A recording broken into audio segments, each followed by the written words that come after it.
Hello and welcome to the journey. I am Reverend Bobby, and today I have with me one of my really good friends, Deacon Price. How you doing today, Deacon Price? I am doing great, my brother. One more day in the land of the living, brother. Hey, that's always something to be grateful about. And listen, while we are here grateful, make sure to log on to Gospel of Robert, capital GOSPELOF, capital ROBERT, and put the at sign in front of it. Subscribe when you get to the channel, and also you can see previously posted segments of the journey, by just clicking on the live category. Deacon Price, Yes, give the sir. people a little bit of background on you, what drives you, catch me up, and that kind of thing. Oh man, look, I'm a proud Chicagoan, born and raised here in Chicago, Providence Hospital. Grew Woo up on woo. 63rd Street in 220 projects. Inglewood High School, graduated, went down to Xavier in Cincinnati for a year. Then I transferred to Indiana State University down in Terre Haute, Indiana, and became a professional student, got my business management degree, and I always wanted to come back home and work with youth. And so I came back in the 90s, and I joined Trinity United Church of Christ. And I joined one of their ministries for youth, young boys 8 to 18, called Izutu, coming into manhood. And been with them for 25 plus years, joined the Athletes of Christ, joined a couple other ministries, and just really got involved working with youth. And I got an email one day from Mr. Philip Jackson, who's the director of the Black Star Project, looking Right. for some motivational speakers. And so I responded. I'm like, okay. I met with Mr. Jackson, and he said, I need some brothers to go inside the school and work with our scholars in 4th to 8th grade. So I started off doing that, volunteering. And then he asked me one day to start a mentoring program for young boys 8 to 18. And so we started the Young Black Men of Honor, which is still going on today. Black Star will be celebrating 30 years this year. We're going to have a big celebration sometime in April or May. Okay. And so been with them over 20 plus years, man, and just trying to reach back to this generation and give them some hope and aspirations. And things are going pretty good. We lose one or two of them here, but overall, man, our young scholars are doing great, man. So just looking forward to the new year and the new opportunities for our young scholars. How important has it been for you to be in that supportive role? Have you seen over the years? Well, 98%, I say 90% of the young families that we work with are single mothers. So it's Yeah. very important to reach back. And it was an organization when I was at Inglewood, I was a freshman, called the Young Life, Dr. John Porter here on the South Side. Mm-hmm. And he got us involved in that organization. It was a Christian organization. We were still out there doing our crazy stuff, but it kind of got me focused and touched my heart to give back.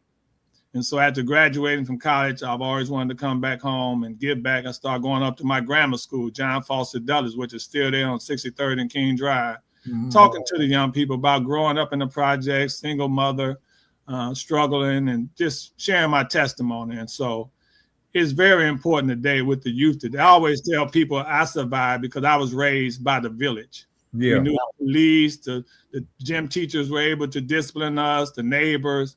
We're missing out on that today. So our community is kind of broken. Our families need resources. And so it's important that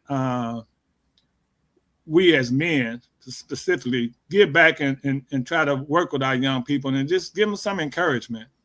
You know, most of my ministry is about exposure. I take the kids on a lot of trips and places that they might never get to. Yeah.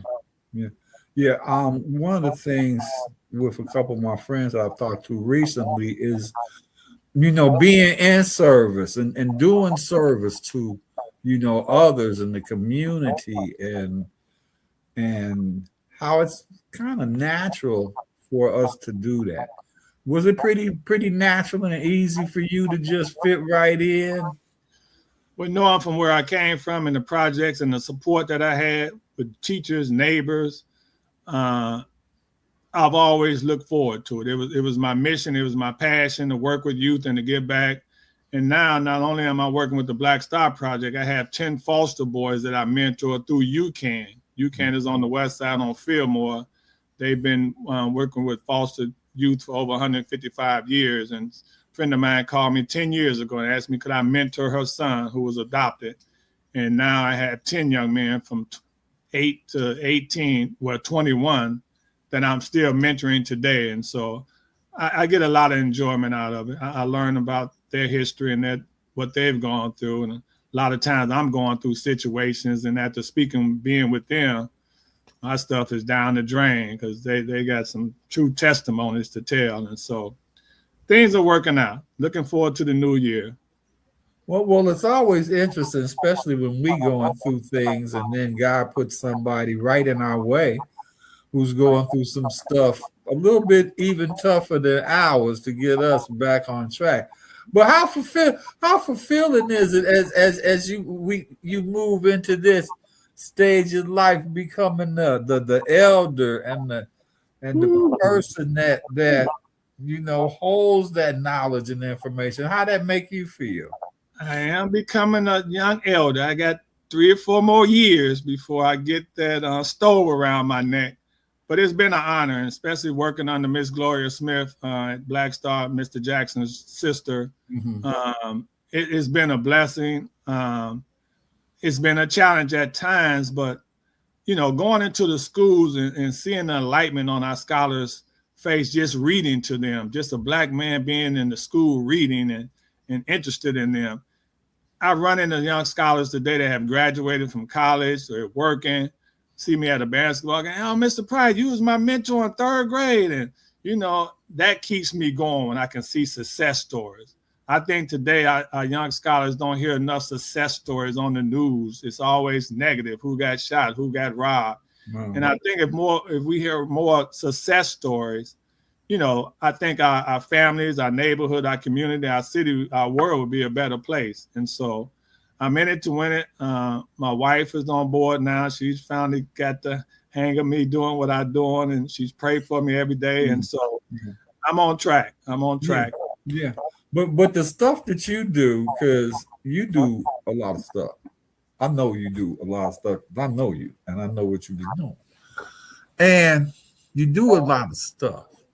But it's important, and it's so necessary, because we got to get to the young men and the young boys, man. My mom says you like your dad, try to keep them out of prison and alive, and that's what we find ourselves doing, and handing it back, man. And I'm glad you made it to this point to experientially give the guys some experience. And how do you see that shift their life when they be like, wow, woo, seeing things that they never pretty much imagined they could be even a part of? It touches my heart, man.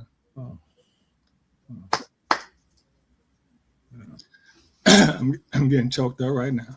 That's okay, man. Take a minute, but take a minute. But this is the part. And this is just me, an old Reverend dude. I can think about you, but the people, man, and seeing them do better.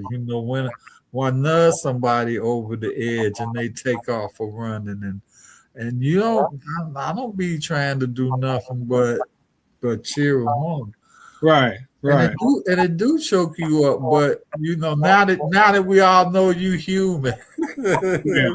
What are the things that some of the things you've seen that have brought this fulfillment and this because life is more of a feeling than a doing this, and here you are right in front of our face feeling that life. What helps you feel it to that extent, Vincent? Or what drives you to feel it to that extent? Yeah, young man I've been mentoring. Well, we have a set of triplets at Black Star. They joined at 7 years old. Mm-hmm. The William Orr brothers from the west side, the mother, Miss Ava, and the dad. And so to see them matriculate through school, be top honors in grammar school, high school, they're at Providence St. Mel, and seeing them grow and to be the scholars that they are. We were hoping they would kind of go to different colleges, maybe one to go to Hampton, HBCU, because we talk a lot about HBCUs. But then their dad said, you know what, you all been together since kindergarten, you all going to stay together. They're now down in Champaign-Urbana, and just being there to celebrate with them at graduation, 8th grade high school, and now that they're in college and want to be engineers. And so that really touches me to see that, not all our young men are lost. I got a couple that's locked up, but they made the wrong choice. But overall, just seeing them, graduate from college, get married, start families, want to get back. 3 young guys that I know that are mentors now at Trinity Church, and they were 9 and 10 years old when I mentored them. Now they're 32, 33. Now they're giving back mentoring. And so we got to keep passing it on. And I've been in IT all of my life. I retired 8 years ago. And so freed up some of my time. I was working crazy hours, but I truly look forward to encouraging the other brothers to get involved in mentoring organizations and give back. I miss going into the schools. We used to do a lot of real men read. Yeah. I look forward to that. And so when the pandemic hit, I kind of took a break for a little while. Yeah. And I still go in every now and then to do a real man read or career day, because our young scholars need to know that there's other careers besides rapping and playing basketball. And so college is not for everybody. So I got a couple of young men that attempted to go to college. They didn't make it through. So now they're in the trade. They're working in welding. And so, we got to encourage our young boys and girls that there's other careers than playing sports. Yeah, it just seems like that's the one that's out in front of everybody, and this the highlight and the lights and stuff. But right.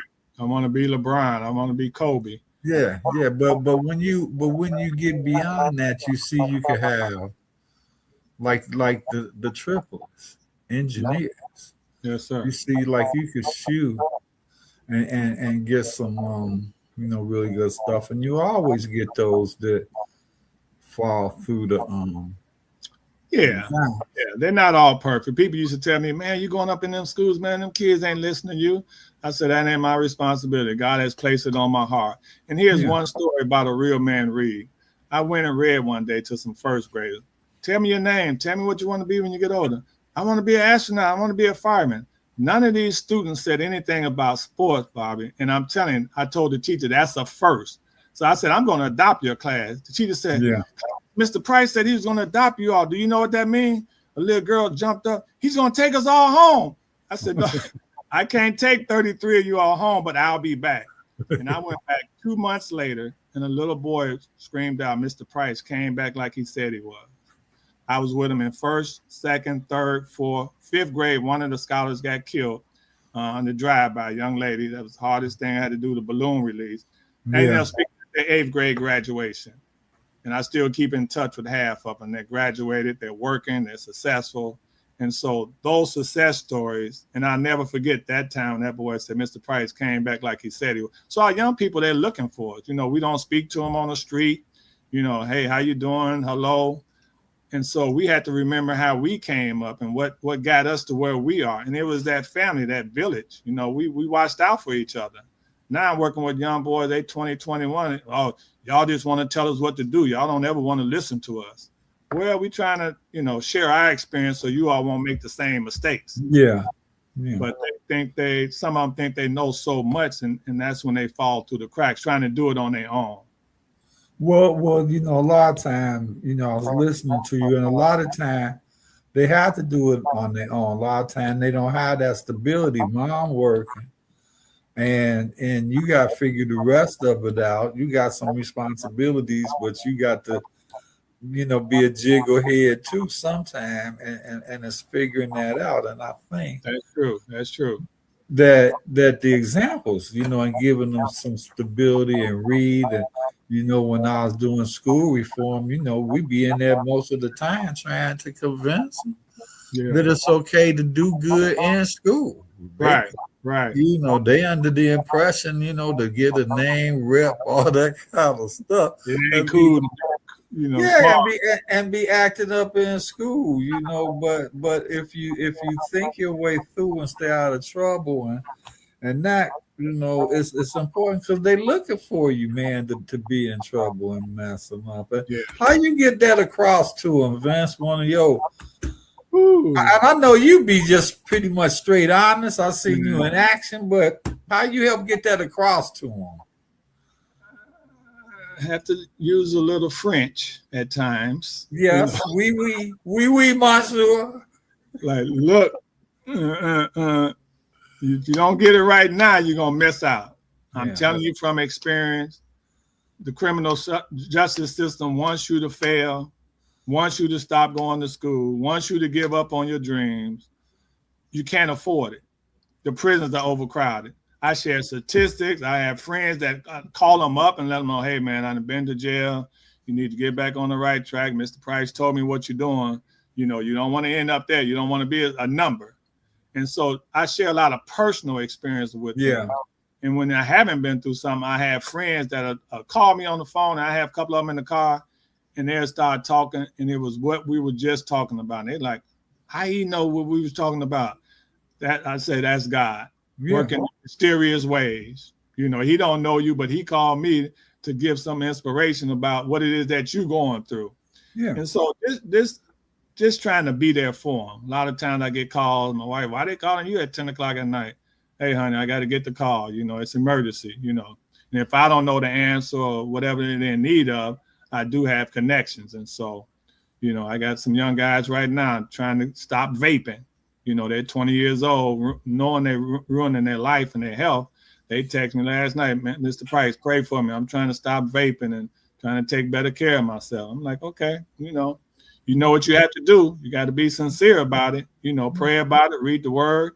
You know, so I'm sending them scriptures every day and checking in on them. So they're just missing that unity that we used to have. Not that we don't, but the majority of the young guys out here, they feel as though they're raising themselves out here in these streets. So, well, we had a lot of stuff. You know, when I was growing up, we had a lot of stuff. Boy Scouts. Yes, sir. Activity Friday nights. Yeah. We played softball for a police department. You know, they used to drive us around in the paddy wagon. We get out at McDonald's. Everybody get out our way. They thought we was criminals and stuff. But they did that, man, to keep our mans busy, because idle mans, and I mean, you know how some of the boys go to jail, you know, do 2-3 years and stuff and that kind of stuff, but never went back. But then I had other people I knew, they couldn't make it outside once they got in that criminal justice system, and they be like doing stuff to get back, and because they institutionalized. But you know, here we are trying to spend every minute of our life trying to help that from happening. And you know, that statistic that everybody want to put out there, that prisons are looking at your 3rd and 4th grade test score. That's scary, man. And seeing what our young scholars had to go through during the pandemic, it went back. I know a lot of teachers said that grades that went down, the reading scores, math scores. That pandemic really hurt a lot of people, not just students, but adults in general. You know, they don't want to go back to work now. But our scholars, their grades and enthusiasm kind of went down during that. You know, they wasn't around their friends. They wasn't getting a free breakfast. They on social media playing games. Parents think they're on a computer doing work. That pandemic really set us back. And so the teachers had their hands full. A lot of times, you know, we want to blame the teachers, but it starts from home. And we know a lot of families need resources. So somehow, some way, we as a people have to come together, the community, the churches, the police, the village, and get that unity back and get the help that's needed to get to that next level far as a people. You know, we're spending all this money, but we don't have nothing to show for. We got to get, you know, our young scholars don't know their history. They're not teaching it in school. And so a lot of what's going on. We try to do that at Black Star and the programs that I work with, definitely on the history level. And then, oh, that was back then. Well, it wasn't too long ago. And so I you know, if you don't know, but the back then is the foundation of the right now. Exactly. See, that's the thing. And one of the things is as wacky as things look now, one of the things that is an underlying premise these days is we're getting back to circling the wagons, looking out for ourselves, taking care of ourselves, not depending on none. You know, somehow or another, my great grandfather got a boxcar from Chattanooga to Atlanta so he could have church. Right. You know, back in the time when you couldn't own anything, and we're getting kind of back to sewing ourselves back together, which I think is a good thing because that's where our power is together, isn't it? Yes, for sure. And right now, what we're really working on right now is parent university, trying to get the parents more involved. We're working with 2 or 3 schools with Black Star, giving the parents a stipend, 1 or 2 hours just to come in and assist and help out. And so we're trying to get the resources that's really needed in the home first. We know a lot of single mothers are struggling. You know, father's not around. My dad wasn't around, but I had a gym teacher, Mr. Moore, and Mr. Sonny Cox, who ended up coaching at Martin Luther King Championship. He was my father figure. He whooped my butt. He paddled my butt. Now you can't touch young people today. And hey, you hit me, you know, it's been a lot. We've allowed society to tell us how to raise our children. And I think it has hurt us. You know, they're taking prayer out of schools and you can't whoop your child and you can't, that's senseless. Well, they had to, like you said, with all of these things, checking their scores, trillions of dollars of money made in the prison industrial complex yearly. You know, that's what they looking for because, you know, the system ain't really set to have us excel anyway. Right. It's a business. It's a business. But when we excel in spite of,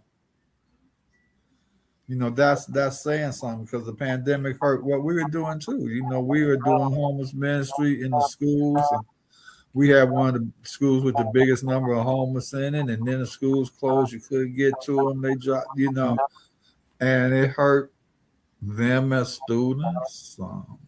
They probably fell back for a whole year. Yeah. Yes.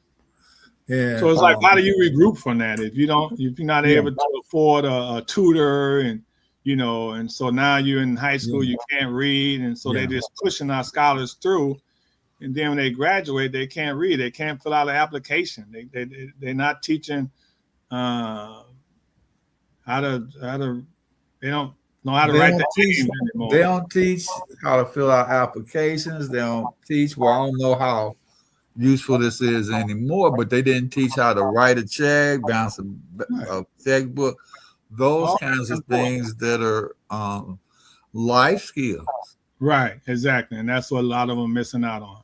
Even the young guys that I work with that are fosters, you know, we're teaching them how to cook, how to wash your clothes, how to shop, how to get a budget. You know, everybody want to get a car and drive, but you don't have money for gas. You don't have money for insurance. It's more than just driving.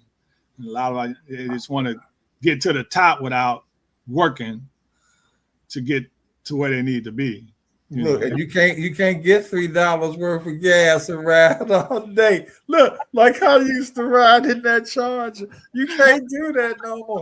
But that's the thing. That's the thing. A lot of kids, you know, as you talk to them and engage with them, they want what mama done struggled 20-some years for. They want that right away, starting out and stuff. You'd be like, yo, gym shoe. No, that's not how it works. You got to, like, you know.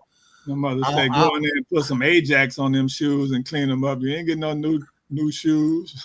Man, I had to work. Look, man, let me tell you something, man. I worked and bought my first pair of Converse myself. I had them like in the middle of the floor showcase. I think they was about $9 or $10, if that much.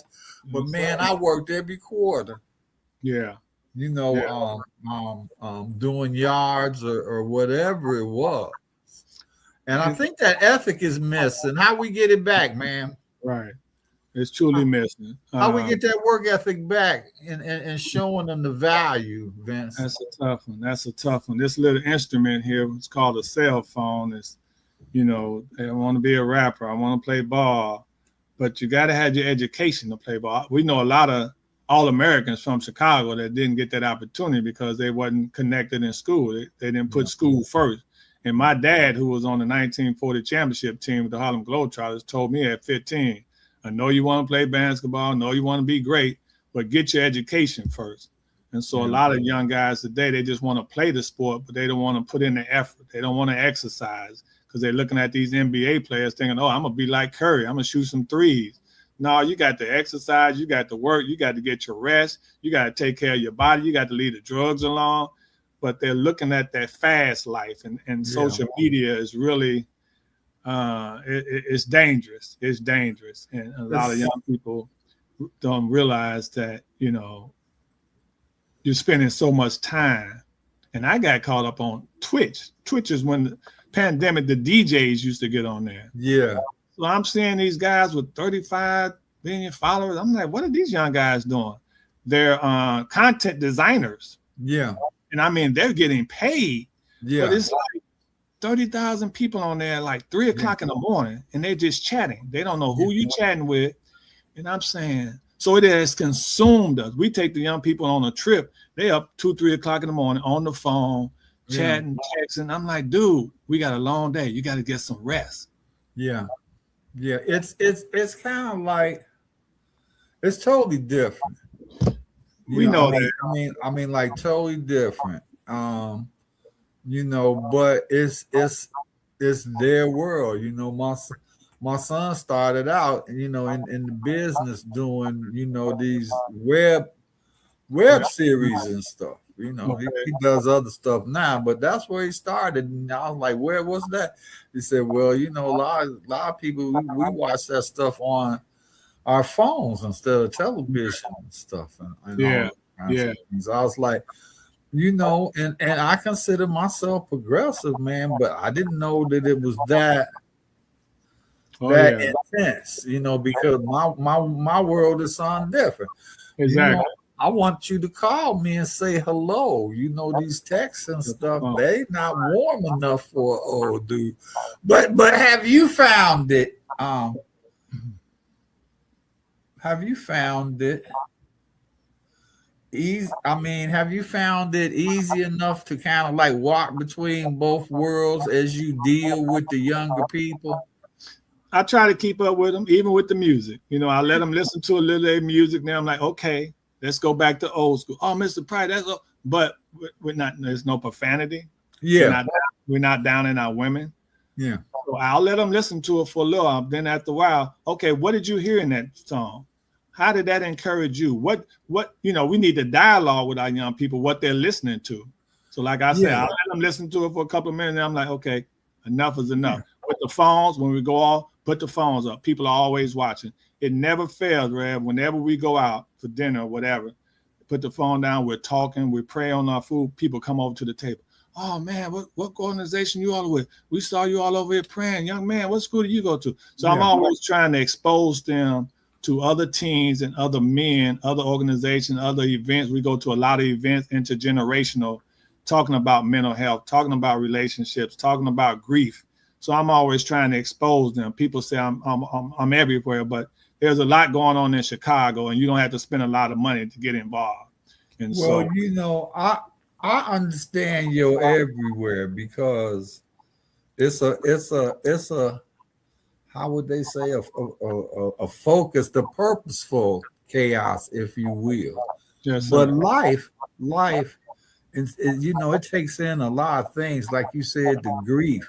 and all these kinds of things that they got to manage through at young ages with their friends and peers because of the situational stuff. And part of the reason I'm doing this is just share some tools. Yes, With sir. young folk, old folk, whoever happen to tune in, when I get people to, watch some tools and how to make it through the best you can, because it's tough for everybody. But this half hour ran fast. We're gonna do this again. But if you got something that you can say to the people just to hold them till I can catch you again, you ask for you. Well, that's my friend, y'all. I can call him a rascal. What would you say to him to hold them for a minute? Just be encouraged. Don't give up on your dreams. Uplift your siblings. Love one another. We had to bring back that love component.